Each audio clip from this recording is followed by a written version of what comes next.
Dunia menyaksikan satu pria membuat luka yang belum sembuh sampai hari ini, Donald Trump. Dengan satu kalimat, dia serahkan Yerusalem, tanah suci tiga agama, ke tangan penjajah.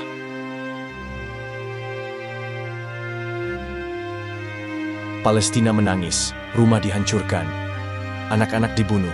Tapi Trump, dia tepuk tangan di balik tembok kekuasaan. Mereka bilang, ini perdamaian. Tapi apa lo lihat damai di mata anak yang kehilangan ibunya? Selama dunia memilih diam, Palestina terus berdarah. Keadilan butuh suara.